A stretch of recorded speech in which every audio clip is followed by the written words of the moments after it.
अस्सलाम वालेकुम प्यारे दोस्तों, उम्मीद है आप सब खैरियत से होंगे। दोस्तों, आज फिर एक दिलचस्प कहानी के साथ आप लोगों के सामने हाजिर हूँ। उम्मीद है वीडियो आप लोगों को अच्छी लगेगी। चलिए वीडियो स्टार्ट करते हैं।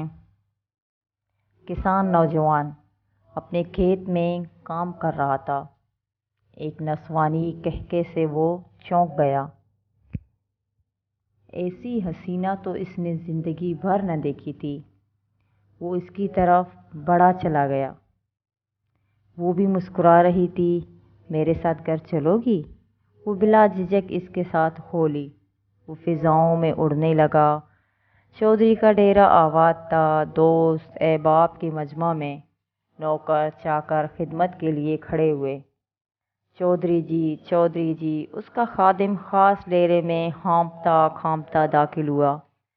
खैर तो है। ओ जी खैर कहाँ? मैं चौक में खड़ा था। नूरे जट का जवान लड़का एक ऐसी हसीना के साथ गुजर के घर जा रहा था कि इस जैसी ज़िंदगी में न देखी।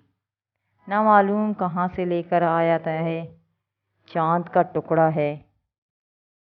चौधरी को समझ नहीं आ रहा था कि इसे कहाँ बिठाऊं। आज इसकी ज़िंदगी का बेहतरीन दिन था। उसने तो कभी सोचा भी ना था। वाकई जब खुदा देता है तो छप्पड़ फाड़ के देता है। उसे कुछ शोर की आवाज़ आ रही थी जो और करीब आ गई। फिर दरवाज़ा खटखटाया जाने लगा। दरवाज़ा खुला। चौधरी हक्का बक्का रह गया और बेइख्तियार इस हसीना की तरफ बढ़ा। नौजवान जट एक आईनी दीवार की तरह इसके रास्ते में आयल हो गया। तुम मेरी लाश पर से गुजर कर ही इस तक पहुंच पाओगे। तुम इसके काबिल नहीं, ना ये घर इसके काबिल है। ये मेरी हवेली में रहेगी। नौकरानियाँ, राहत, आराम, इज़्ज़त इसे वहाँ मिलेगी। नहीं, ये फ़ैसला जज की अदालत में जाएगा। अदालत पूरे जोबन पर थी। साहल, मदई, वकला, अहलकार, हमला सब मौजूद थे। जज साहब अपनी मसनद ख़ास पर रौनक अफरोज़। जज साहब ने नज़र उठाई। उसे अपनी नज़रों पर यकीन न आ रहा था। इसने ऐनक उतारा, करसाफ की और दोबारा देखा। वाकई वो हूर इसके सामने खड़ी थी। जज बोला, अरे ये मुंह और मसूर की दाल। अपनी औकात देखो और इसका हुस्न। ये तुम दोनों के लायक नहीं।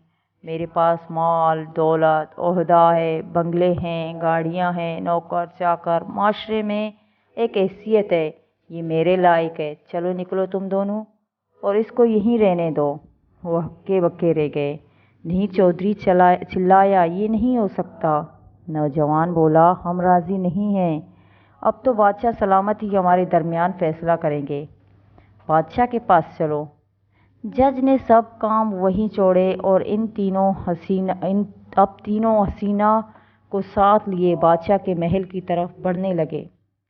दरबार सजा हुआ था। वज़ीर, मुशीर, दरबारी सब अपनी अपनी मसनदों पर और बादशाह अपने तख्त पर जलवा अफरोज़ था।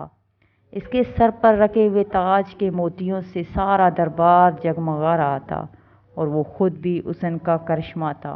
दरबान 3 अशख़ास और एक हसीना को लाकर बादशाह के सामने पेश करता है। बादशाह सलामत ने नज़र उठाई तो देखता का देखता ही रह गया। ऐसी हसीना और मेरी सल्तनत में इसने हुक्म दिया कि इन तीनों को एक तरफ ले जाओ और हसीना को मेरे महल में ले जाओ। जज साहब ने कुछ बोलने की कोशिश की तो बादशाह सलामत ने एक तरफ देखा। 3 अट्टे कट्टे दरबान आगे बढ़े और तीनों खामोशी से एक तरफ को हो गए। वो हसीना जो अब तक खामोश थी, इसने खामोशी को तोड़ा और बोली, फ़ैसला मैं करूँगी। तुम चारों मेरे पीछे दौड़ो। जो मुझे पकड़ लेगा मैं इसकी। ये कहकर वो जल्दी से दरबार से बाहर निकलती हुई नज़र आई। بادشاہ کو اپنا تخت بھول گیا اور اگلے ہی لمحے وہ چاروں اس کے پیچھے دوڑ رہے تھے۔ وہ ہوا سے باتیں کر رہی تھی۔ بادشاہ سلامت تھوڑی ہی دور جا کر دوڑنے کی تاب نہ لا سکے اور ایک لمبی آہ بھر کر وہی ڈھیر ہو گئے۔ جج صاحب بھی زیادہ دیر پیچھا نہ کر سکے اور اس کی سانسیں بھی جواب دے گئی۔ چودھری صاحب ہمت ہارنے والے تو نہ تھے، لیکن آخر کب تک؟